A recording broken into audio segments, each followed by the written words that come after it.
The EU was snubbed by Iceland as potential fishing disputes led an economist in Reykjavik to claim joining as a member state would be impossible. Brexit has meant that the UK has been added to the list of European countries that have chosen to remain outside of the bloc. The UK's vote to leave was inspired by a want for more sovereignty, including control over British laws, borders and fishing waters.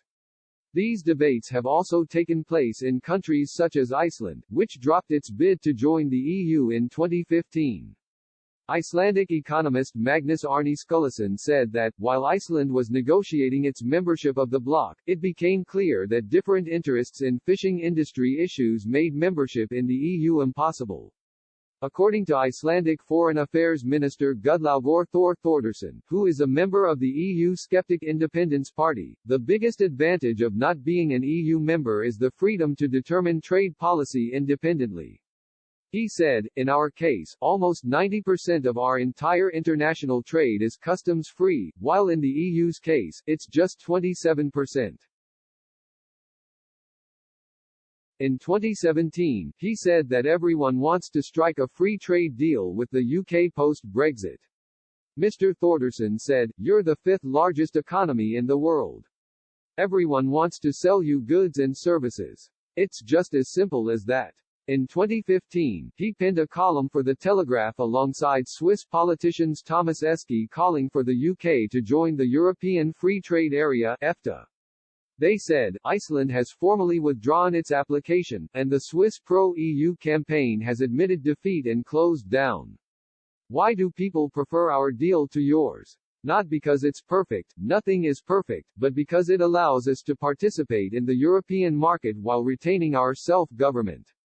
Iceland first applied for EU membership in 2009, but its former foreign minister, Gunnar Bragi Sveinsson, said in a 2015 statement that the centre-right government had told the European Commission of its decision to drop the application. Mr. Sveinsson said on his website, Iceland's interests are better served outside the European Union. When the government in Reykjavik started the application, Iceland was coming out of an economic crisis that saw the Icelandic krona lose almost half its value, making Eurozone membership an attractive prospect. However, in a row that is reminiscent of the UK's ongoing Brexit talks, Iceland and the EU clashed over fisheries. Fishing represents an important part of the Icelandic economy, and it was never made clear how differences between Brussels and Reykjavik could be resolved. There has been speculation recently over whether the UK could join EFTA, which comprises of Norway, Iceland, Liechtenstein and Switzerland. The UK left EFTA in 1972, and Swiss Prime Minister Guy Parmelin said recently he does not see why the UK would want to return. He said in September, "I have not heard that this is needed by Britain. If Britons want that, we will review it, but I believe it would be risky." Given its size, Britain would dominate the rest of EFTA. EFTA was established in 1960 to serve as an alternative trade bloc for those European states that were unable or unwilling to join the then European Economic Community (EEC), the main predecessor of the EU.